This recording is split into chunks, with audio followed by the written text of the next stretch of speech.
अस्सलाम वालेकुम my YouTube family, कैसे हैं आप सब। अल्हम्दुलिल्लाह, अल्लाह का शुक्र है, मैं खैरियत से हूँ। आप सब कैसे हैं? Welcome to my YouTube channel. शाम का हो रहा है टाइम और मैं यहाँ हूँ किचन में खाने की तैयारी कर रही हूँ। मैंने सोचा हुआ है कि मैं बनाऊँगी आज दाल चावल, और दाल जो है वो मैं बनाऊँगी सिंपल सी दाल नहीं बनाऊँगी, दाल पालक बनाऊँगी। पालक अक्सर मैं बहुत सारी कट करके फ्रीज कर देती हूँ अच्छी तरीके से, 3 से 4 मरतबा धोने के बाद उसके मैं बना देती हूँ पैकेट्स, और पैकेट्स में कर देती हूँ फ्रीज। जब भी मुझे ज़रूरत होती है तो मैं पालक को यूज़ कर लेती हूँ, इससे बहुत ही आसानी रहती है। मगर अभी जो मैं पालक काट रही हूँ थोड़ी सी अभी मैं दाल में डालूंगी फ्रेश, अक्सर मैं फ्रेश यूज़ कर लेती हूँ जब होती है तो, वरना ज़्यादातर फ्रिज में रखी हुई पालक उसका सड़ने का खतरा होता है बहुत जल्दी, तो इस वजह से मैं जल्दी ही उसको काट के फ्रीज कर देती हूँ। आज का जो मेरा टॉपिक है वो ये है कि कभी भी हमें किसी को नीच और हकीर नहीं जानना चाहिए, किसी को भी अपने से कमतर नहीं समझना चाहिए, क्योंकि हमें नहीं पता अल्लाह ताला की नज़र में कौन बेहतर है, कौन आला है और कौन कमतर है। हमें ये बात नहीं पता कि अल्लाह ताला की नज़र में कौन अच्छा है। हम दूसरों को पैसे की बुनियाद पर और तालीम की बुनियाद पर, जॉब की बुनियाद पर, या किसी को फैमिली की बैकग्राउंड की बुनियाद पर हम लोग किसी को जलील कर रहे होते हैं, नीच समझ रहे होते हैं, बुरा समझ रहे होते हैं और किसी को बहुत ही कमतर समझ रहे होते हैं। ये बहुत ही गलत बात है। अल्लाह ताला की नज़र में कौन अच्छा है कौन बुरा है ये हम नहीं जानते। हो सकता है कि हम दूसरों को नीच समझ रहे हो, हकीर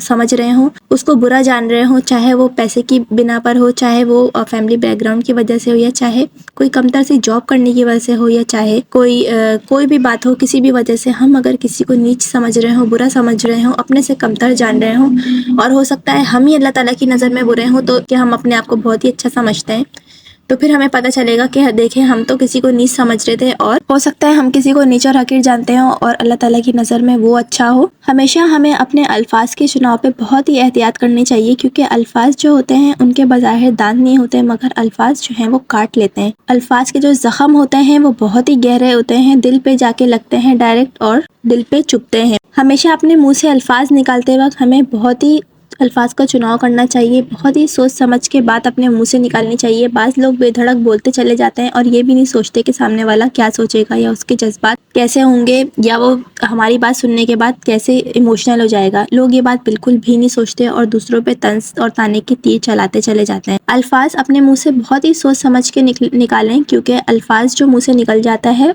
और जो कमान से निकल जाता है तीर, वो कभी भी पलट के वापस नहीं आते। हम एक बार किसी को अगर कुछ बोलते हैं, अगर हमने कुछ बुरा बोल दिया, तो किसी की अगर हमारी वजह से दिल आज़ारी हो गई, तो वक्ती तो हम अगर सॉरी बोल भी देंगे उसको, लेकिन उसके दिल में ये बात रह जाएगी हमेशा, उसको वक्त वक्त पे ये बात याद आती रहेगी। जैसे अगर कोई चीज़ टूट जाती है तो उसको अगर हम जोड़ देते हैं तो जुड़ने के बाद वो चीज़ वैसी वापस नहीं रहती जैसे वो सही सलामत साबुत थी। तो इसी तरह अगर कोई कप वगैरह टूट जाता है, अगर हम उसको जोड़ भी दें तो उसमें वो चीज़ नहीं रहती पहले वाली, तो इसी तरह से पहली वाली बात नहीं रहती। अगर हम सॉरी बोल भी दें तो दिल ख़राब हो जाता है, दिल में बुराई आ जाती है, बहुत ज़्यादा दिल ख़राब हो जाते हैं। तो इस वजह से अपने अल्फाजों में आप बहुत सोच समझ के चुनाव करें और देखें कि हमारे अल्फाज से किसी का दिल तो नहीं दुख रहा, हमारी बातों से किसी को तकलीफ तो नहीं हो रही, हमारी बातों से कोई परेशान तो नहीं हो रहा, हमारी की हुई बातों से किसी की दिल आज़ारी तो नहीं हो रही। कभी भी किसी को नीच और हकीर जानना ये बहुत ही गलत बात होती है, और हमारी सोसाइटी में आजकल ये बात तो बहुत ही आम हो चुकी है। नीच जानना, हकीर जानना, दूसरों को अपने से कमतर समझना, अपने आप को बहुत ही आला समझना कि हमारे पास तो सब कुछ है और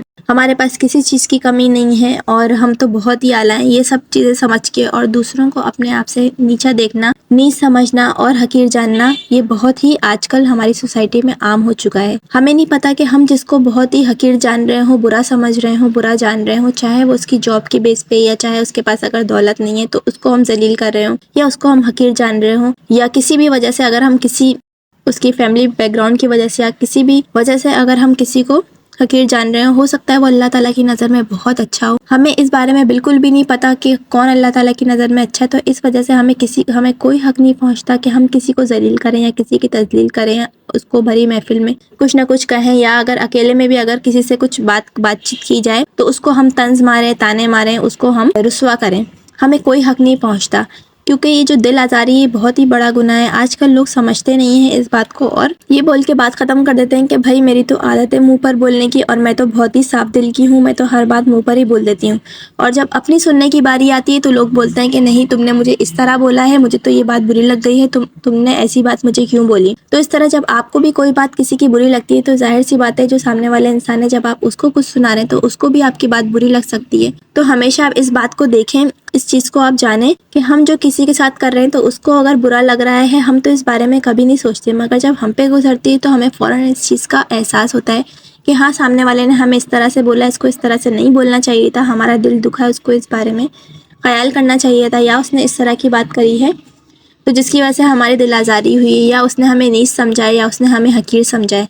अगर कोई हमारे साथ हमारी इंसल्ट करता है, हमारी किसी के सामने बेइज्जती करता है, या हमें तंज और ताने मारता है, तो हमें बहुत जल्दी ये बात समझ में आ जाती है कि किसी ने हमारी इंसल्ट की है, या किसी ने हमें हकीर जाना है। लेकिन जब हम किसी की इंसल्ट करते हैं, या हम किसी के सामने इस तरह की बात करते हैं, किसी की दिल आज़ारी करते हैं, या हम किसी को नीच और हकीर जानते हैं, तो हम इस बात का एहसास ही अपने दिल में नहीं लाते हैं। हमें इस बात की परवाह ही नहीं होती, हमें इस चीज़ का ख्याल ही कभी नहीं आता कि हमने किसी के साथ इस तरह किया है। लेकिन अल्लाह ताला के यहाँ हर चीज़ का हिसाब है, वहाँ सब कुछ देखा जा रहा है कि हम क्या कर रहे हैं, हम किसी को क्या बोल रहे हैं, या दूसरा हमें क्या बोल रहा है।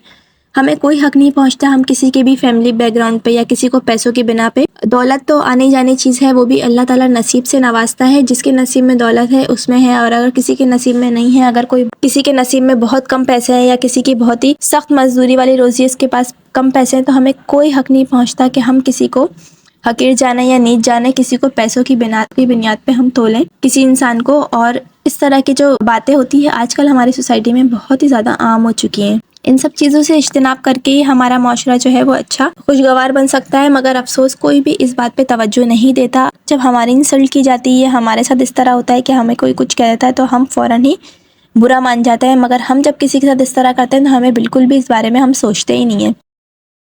यहाँ देखिए चावल जो है वो मैंने भिगो के रख दिए थे, उसको मैंने कर लिया था 3 से 4 मरतबा अच्छी तरीके से वॉश। 3 से 4 मरतबा अच्छी तरीके से वॉश मैं करती हूँ ताकि उसमें से वो अच्छी तरीके से निकल जाए। अजीब सी स्मेल आती है अगर उसमें सही से 3 से 4 मरतबा उसको वॉश ना किया जाए तो। 3 से 4 मरतबा वॉश करने के बाद मैंने इसको भिगो दिया था। फिर उसके अंदर मैंने डाला पानी और मैंने उसके अंदर घी और नमक शामिल कर दिया, और जैसे इसमें उबाल आ जाएगा मैं उसमें शामिल कर दूँगी केवड़ा।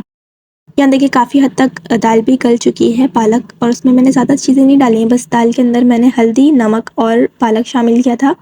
साथ ही साथ मैंने 2 से 3 इसमें हरी मिर्ची शामिल कर दी थी। आप चाहें तो इसमें अपने हिसाब से ज़्यादा हरी मिर्ची भी शामिल कर सकते हैं, ये आपकी मर्ज़ी है। आप जितनी हरी मिर्ची खाना चाहते हैं उतनी आप खाना पसंद करते हैं आप इसमें शामिल कर सकते हैं। उसके बाद जब दाल कुक हो गई तो उसके बाद मैंने इसके अंदर बघाड़ लगाया है, जिसमें मैंने लहसुन के जवे को काटा है, और साथ ही साथ मैंने इसके अंदर सफ़ेद ज़ीरा भी डाल दिया है। सिंपल सी ये दाल बनती है। अक्सर मैं इस तरह दाल चावल बना लेती हूँ, दाल पालक में इस तरह रेडी करती हूँ, बहुत ही ईजिली ये बन जाती है। आप इसमें बघार के जब आप करें तो इसमें आप कड़ी पत्ता भी शामिल कर सकते हैं, और आप इसमें गोल मिर्च भी शामिल कर सकते हैं, मगर मैंने गोल मिर्च शामिल नहीं की है। आप चाहें तो गोल मिर्च भी शामिल कर सकते हैं। अक्सर ऐसा होता है कि जब हम गोल मिर्च बघार में शामिल करते हैं तो कड़ी वगैरह में, तो कोई भी उसको खा नहीं पाता है क्योंकि उसकी बहुत ज़्यादा तेज़ी होती है। तो उसका हल ये है कि जब भी आप गोल मिर्च का बघार लगाएं, चाहे आप कड़ी में बनाएं, चाहे आप किसी भी चीज़ में लगाएं, तो आप उसमें पहले उसको अच्छी तरीके से जला लें। जब वो अच्छी तरीके से उसका कलर डार्क हो जाएगा तो फिर उसका आप बघार लगाएंगे तो देखिएगा आप उसका जायका बहुत ही मुनफरिद होगा, और वो आराम से खा ली जाएंगी, उसमें बिल्कुल भी तेज़ी बाकी नहीं रहती।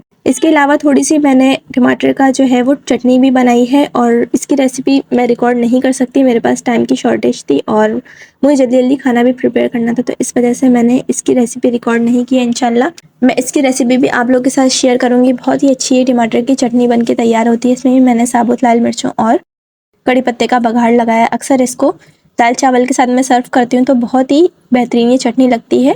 3 से 4 दिन आराम से फ्रिज में चल जाती है। थोड़ी सी मैंने भिंडी भी बना ली थी। यहाँ पर मैं कर रही हूँ अपने व्लॉग का एंड। होप आपको मेरा आज का व्लॉग अच्छा लगा होगा।